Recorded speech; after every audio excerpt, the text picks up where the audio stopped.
everyone, Dani here, and welcome back to Spenelli Speaks. I hope you are all doing well this Sunday evening. If you are keeping up with our reread of Edward Rutherfurd's London, then you are here to hear all about Chapter 7, titled The Mayor. Now, if you're just joining us, check out the description. I have a playlist for all of the previous chapters that I've already discussed. What I've been doing is going through and giving chapter summaries throughout my reread. As you can tell, this is my current read. This was my past read. We're going to get through it together. What I found in reading Rutherfurd's book here is that it is quite a lot to get through. So it's nice to have someone else help you along the way. So I hope this has been helpful to all of you out there. So again, we are going to be talking about Chapter 7 today, and that is a chapter called The Mayor. Not a very exciting chapter, so to speak, but we do get to see some characters that we saw in the previous chapter. If you've been following along with me, I mentioned that in the Conqueror and the Tower, we had recurring characters, and I wasn't sure if that happened again, but it seems as if it does. So in our previous chapter titled The Saint, we had a couple of these characters, and they then continued because the timeline didn't move too far ahead. So for Chapter 7, we are in 1189. It goes through until about 1224, but we're mostly in this 1189 to 1191 time frame. It's where the bulk of all of the things happen, and then we see kind of what they started, what it ended in these people's lifetime. So again, from the previous chapter, The Saint, we have people like Samson Bull, we have Pentecost Silversleeves, we have Bull's brother, Brother Michael, and then we have Barnacle and Barnacle's sister, Sister Mabel, which we don't see a lot of Barnacle, so to speak, in this chapter. It's mostly Sister Mabel. And then we also have David Bull, who is a young man. I believe he's about 13 to 16 in this chapter, and he's Samson's son. We have Ida, who is a woman that marries Bull. She's a widow of a knight. During this time, we are introduced to the Crusades. So the King Richard the Lionheart. So this is during the time of like Robin Hood and his, band of merry men. And, King Richard the Lionheart and his brother, who's not such a good guy, his brother John.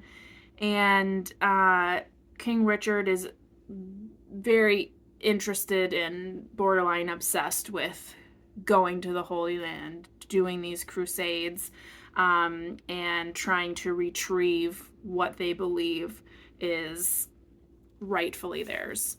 As you know, for history's sake, it was a very trying time, a lot of deaths, so a lot of knights who were part of the crusade left widows. And so what became of those widows were they were basically sold to the highest bidder. As we know, women don't really own themselves. So Ida was a widow of a knight.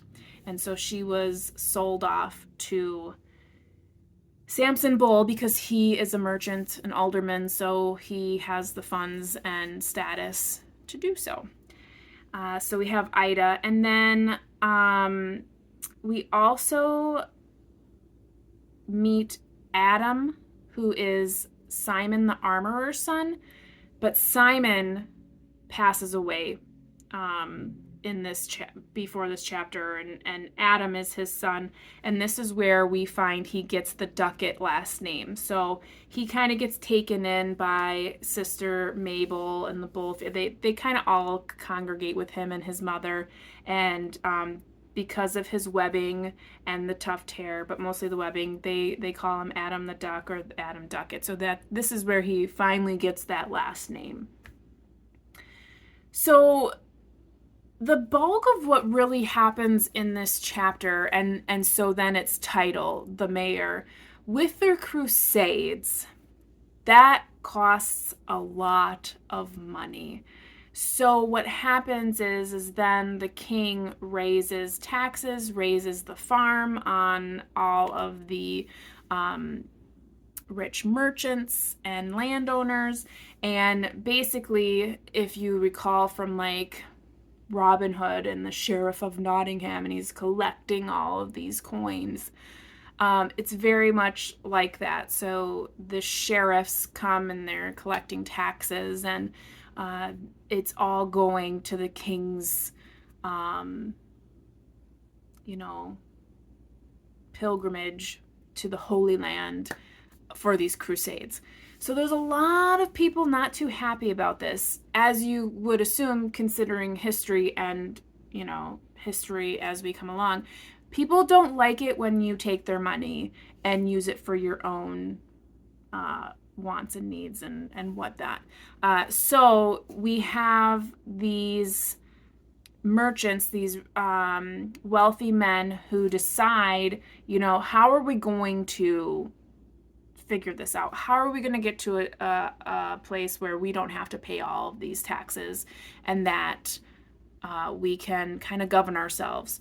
So what they end up doing is they end up kind of siding with John, the younger brother, who is not going to he's not the heir to the throne. So even if Richard dies, which is pretty much, it's a given that somewhere along the lines he'll probably die in the Crusades, he is not the heir.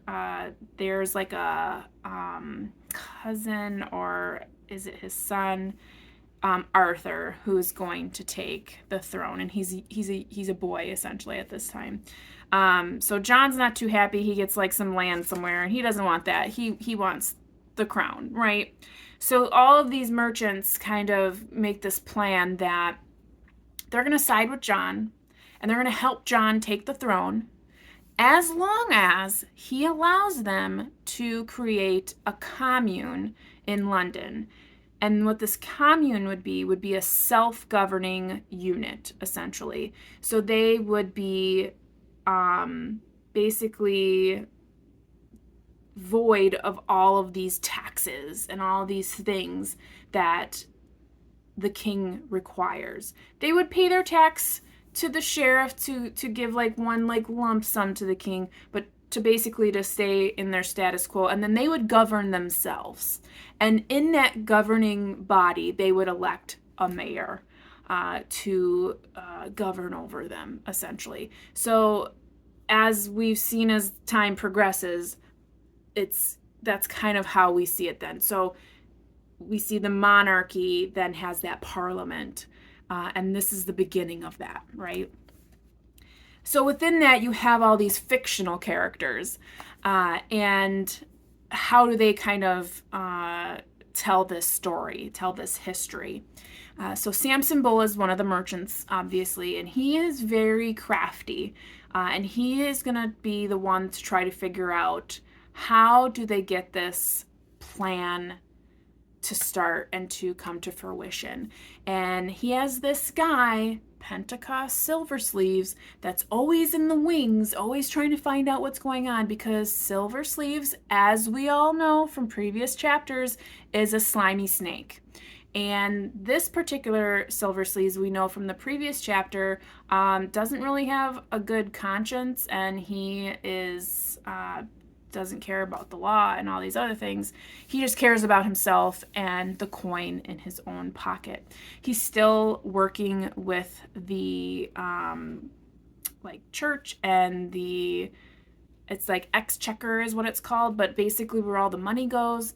And he believes that Bull is on the side of King Richard, which is what Silver Sleeves is, and he's upholding those laws. He actually is involved with the trading of women, as far as all those widows from those knights. So he's the one that takes them to their new homes and collects the fee on that. He collects higher taxes. So basically, he is just very much involved with all of these things. So Bull and his band of men, merchants, decide they're going to fool him into believing that they're all on Richard's side, and meanwhile feeding him information to believe that they're all good, that it's going to be okay, they're loyal to London, all of that. But in reality, they're just giving him information to basically fool him, so that when they sneak John into London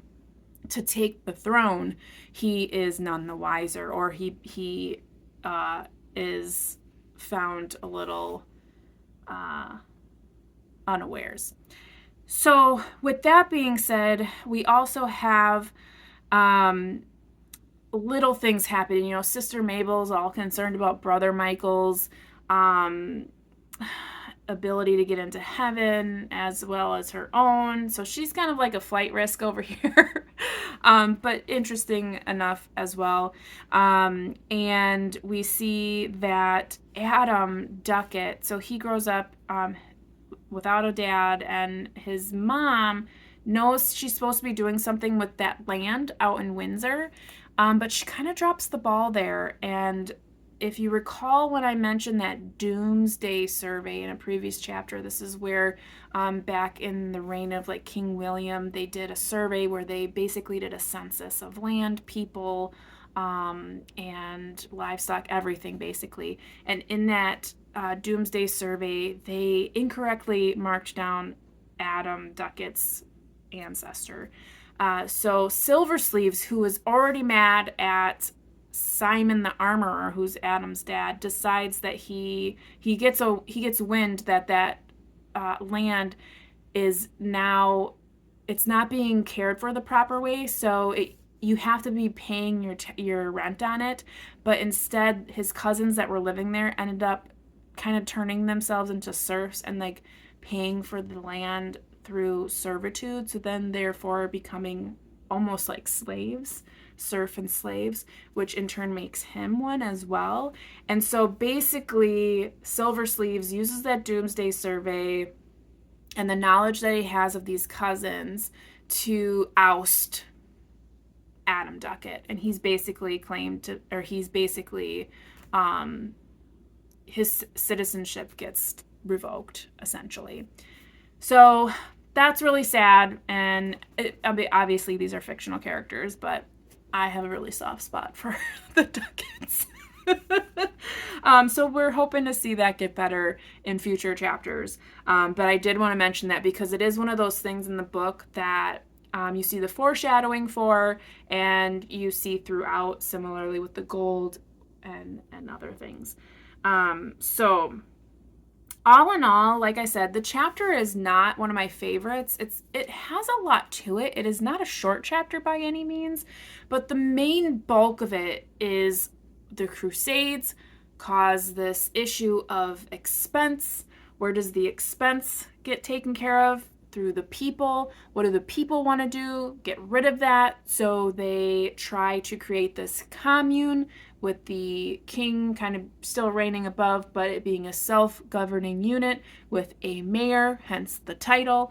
And then all the fictional characters within kind of deal with that. So yeah, that's really the chapter. Trying to make a boring chapter sound good. There is one thing that Silver Sleeves does in this chapter that is so abhorrish, and